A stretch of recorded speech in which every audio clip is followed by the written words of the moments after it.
Alright guys, welcome back to the Jam Cave Studio. Here deep inside the heart of the Jazz Mountain. That was some Cyrus Chestnut there on the keys, along with his good buddies Buster Williams on the bass and Lenny White on the drums, two jazz giants who both played with Miles Davis. And you know, if they play with Miles, they're super legit, right? That's kind of a rule. They're a great group, giving their spin there on the classic Joe Henderson tune, Mamacita. And when you listen to Cyrus Chestnut, it's always kind of like going to church or something. He was raised in Baltimore on gospel music, and he sees music as something divine and as an expression of his deep faith. He's quoted as saying once, "I believe the ability to play music is a gift from God, and every time I play, I'm thankful. Every time I sit down to play, for me, is worship and expression." And he also said once, "I want to spread some feel good. I just want to be able to spread the feel good." And mission accomplished, dude. That one made us feel pretty good. And it's a great way to start this all piano jazz show. So we'll be jamming the Ivory all night here, since we're doing something new here on Jazz Mountain and playing all piano jazz. This one's going to be called Jazz Mountain's Ivory Tower. And it's going to be all piano trio, duo, or solo. And that's the only rule. And we're going to showcase some of the best talent in the biz from different places and spaces and from different eras. And for this next one, let's travel both back in time to 1977 and across the Pacific Ocean to Japan to hit some Ryo Fukui, who we actually featured on our special Turning Japanese that came out recently. And we noted during that show how he's pretty much a self-taught genius, and he was really content just to kind of play locally in his hometown of Sapporo. Never really traveled, was never really famous until later, but we're super happy to have found out about him because he rules. And let's pop in this CD called Mellow Dream and hit this song called Barren Potato Blues. It's a super rockin', upbeat number. I love it. Thank you guys so much for listening. This is Jazz Mountain's Ivory Tower. Let's keep it going and rock.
All right, so 2 in a row there for you. That last one was Bobby Timmons. Song's called From the Bottom, the title track on the album that was released in 1970. But it's kind of a crazy story though, because this album was actually recorded back in 64.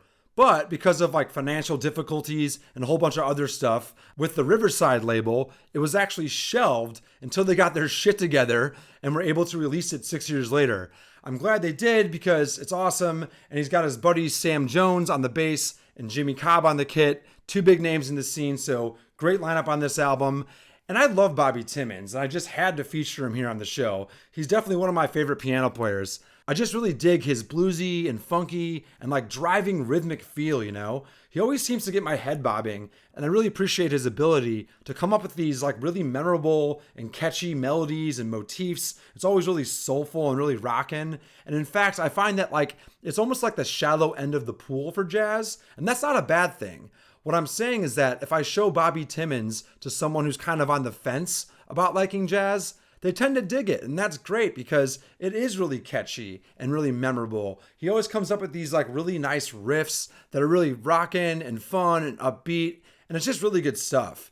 And Bobby's a pretty famous dude. He played with Art Blakey and Cannonball Adderley, and he actually wrote that classic tune Moanin', which you guys might know. It's made famous by Art Blakey and the Jazz Messengers, but it's a really catchy, awesome number.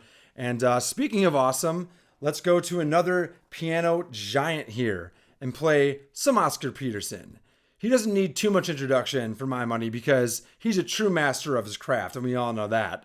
This one's called Place Saint Henri, which he actually wrote as an homage to the neighborhood where he grew up in Montreal. And it's with his classic trio lineup with Ray Brown on the bass and Ed Thigpen on the drums. These guys definitely know what they're doing, so check it out. This is Jazz Mountain, guys. Thanks for tuning in and for rocking out with us. Let's go.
Well, that was hot. Oscar Peterson has some incredibly fast fingers, right? I mean, he's got to be one of the best of all time.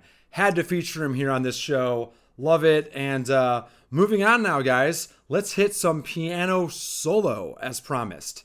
In the intro, we said we're going to do piano trio, duo, and solo. So here we go.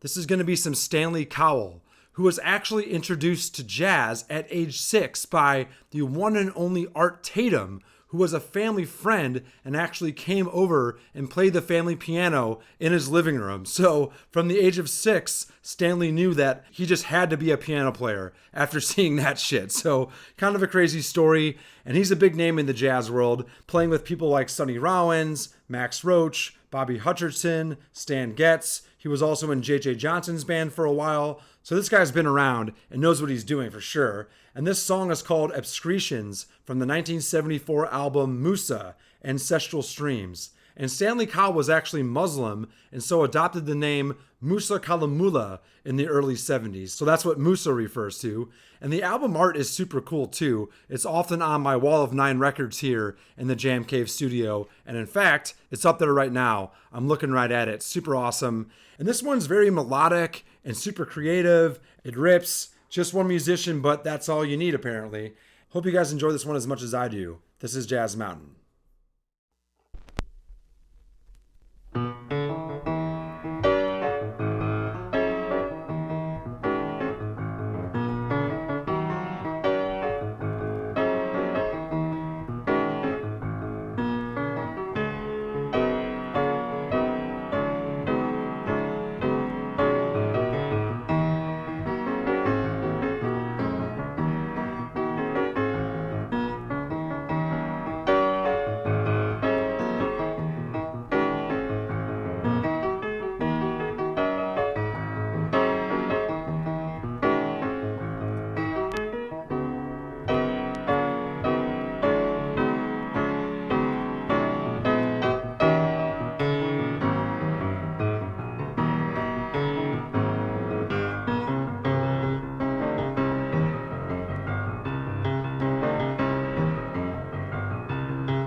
right, so now let's play one of my personal favorite piano players, Mal Waldron, who I actually call Mini Monk because he has a very similar dissonant and lurching and introspective style to Thelonious Monk.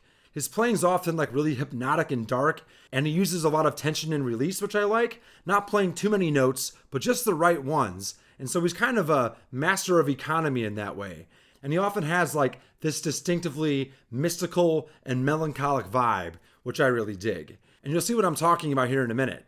He grew up in Harlem with Jackie McLean, actually, and has played with some of the who's who in jazz, like John Coltrane, Charles Mingus, Billie Holiday, to name a few. And he has a really interesting story.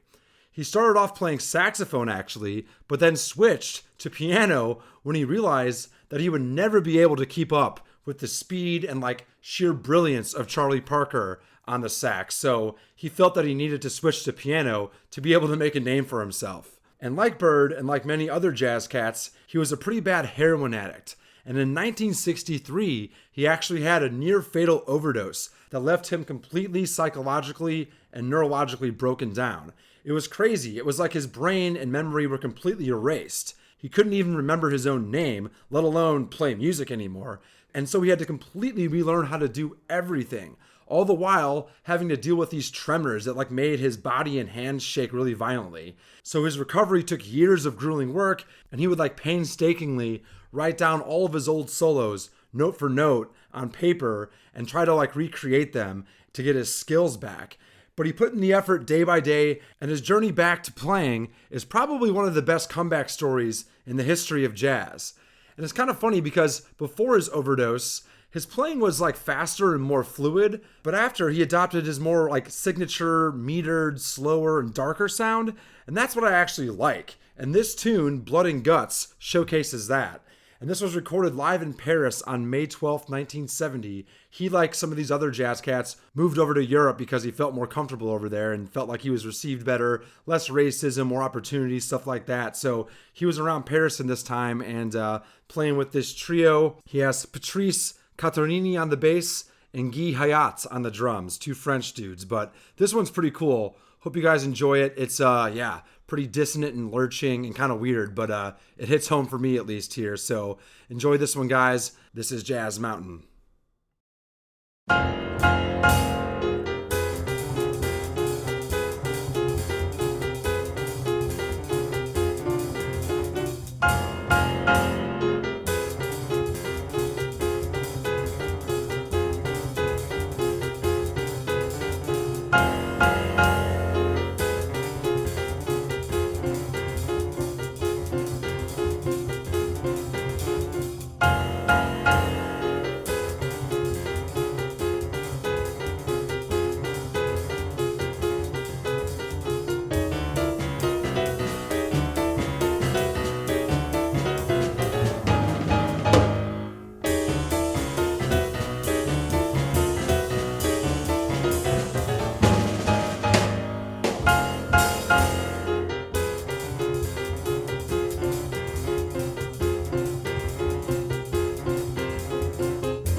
All right, so let's stay in the same year here, 1970, and play some Ahmad Jamal, who actually only recently passed away back in 2023. He's another one of the greats for sure and had a huge influence on a number of artists. This one's called Wave, off of the seminal album The Awakening, and songs from it have actually been sampled by Nas and Common, so it's a pretty famous one. And rather than explaining Ahmad Jamal's style to you, how about we have Miles Davis do that? Miles Davis absolutely loved Ahmad Jamal, and so let's go to the autobiography here and hear from the man himself. This is great. Now, around this time, there was also a piano style that I really liked. I've been turned on by the playing and musical concepts of Ahmad Jamal, who my sister, Dorothy, had turned me on to in 1953. She called me from a paid telephone booth in the Persian Lounge in Chicago, and she said, "Junior," my family didn't call me Miles until much later after my father had died, "there's this piano player I'm listening to right now. His name is Ahmad Jamal, and I think you will like him." I had gone to hear him once while I was out that way, and he knocked me out with his concept of space, his lightness of touch, his understatement, and the way he phrased notes and chords and passages. Plus, I liked the tunes he played, like Surrey with the Fringe on Top, Just Squeeze Me, My Funny Valentine, which were standards. And I liked some of his originals, like Ahmad's Blues and New Rumba. I loved his lyricism on piano, the way he played, and the spacing he used in the ensemble voicing of his groups. I've always thought Ahmad Jamal was a great piano player who never got the recognition he deserved. Well, sounds like that might be true, but we're trying to recognize him here on Jazz Mountain for you guys. This is Wave, and I just had to include this one on the show. And I was actually going to drop the needle on this one, but my vinyl is all messed up on this track for some reason. Super disappointing, but first world problems. We'll get through it. And let's hit this one, guys, from 1970. This is Jazz Mountain.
right, so some Ahmad Jamal there, right into Tom McDermott.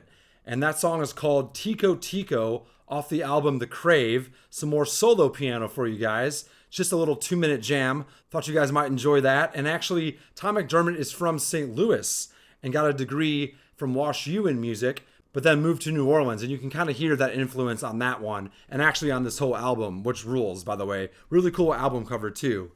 And now we have a dedication next. I think this next one should definitely go out to my good buddy and faithful Jazz Mountain mountaineer, Brett Lutweiler. He loves McCoy Tyner, and so do I. And this one is from the album Super Trios from 1977. So we're going to delve into the Mountain Archive here, pull a vinyl, and spin the last song called Blues for Ball, and it rages. And real quick, before we drop that needle, Brett and I actually have a show coming up we're doing together. It's going to be called Troubadour Hotel because we're going to be doing it on the road at Fish in Indiana. Can't wait to do it, buddy. It's going to be really fun. We've been working on this one for a while, guys. It's going to be super hot, so definitely stay tuned for that. But in the meantime, how about some real McCoy Tyner for y'all on the show?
All right, so we promised you some piano duo on the show, and we're finally getting to that here. And this one's going to close the set. So we played a lot of trio jazz, a couple solos, and now we got two dudes playing together, and they come together in a really unique and creative way. It's Hank Jones and Tommy Flanagan, both of who played with Miles Davis. And like we said in the intro, that's a sure as hell sign that you're legit. And Hank Jones actually played piano on Happy Birthday, Mr. President with Marilyn Monroe singing, which I think is kind of funny. And he also played on Cannonball Adderley's Something Else, which had Miles on there. And Tommy Flanagan's great too. He played on Miles Davis's Collector's Items in 1956 and also on the Sonny Rollins album, Saxophone Colossus. So these guys are legit. They know what's up. And this song is called Jordu, which was written by Duke Jordan. And I guess the name kind of is a play on words on Duke Jordan, like Jor, like Jordan, and Do, like Duke. And this is a really cool number, guys. Hope you enjoy it. This will be the last song of this set. And stay tuned. I think we have an encore for you. We'll see if we have time, but we usually do. But thank you guys so much, as always, for all of your love, focus, and attention. We love you here on Jazz Mountain. Thank you for tuning in and for doing this new one with us tonight. All piano jazz, Jazz Mountain's Ivory Tower. One more track. Here we go.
All right, so we do have time for one more. This is Jazz Mountain. We always do an encore. I try to trick you guys, but at this point, you probably know. And we're going to head back to Japan here one more time. I'm obsessed with Japanese jazz. Make sure to check out Turning Japanese. That's one of my favorite shows I've ever done. Super cool. And this is Yamamoto Tsuyoshi, or Tsuyoshi Yamamoto. Sometimes it's hard to tell which is the first name and which is the last name with these Japanese guys, but it's on the album Misty, and it's titled that because he became the house pianist at Misty, a Tokyo jazz club. And this one's from 1974. It's called Honeysuckle Rose. It'll be a great way to close it down because it's super funky and really fun. And thank you guys for listening. This is Jazz Mountain. We love you.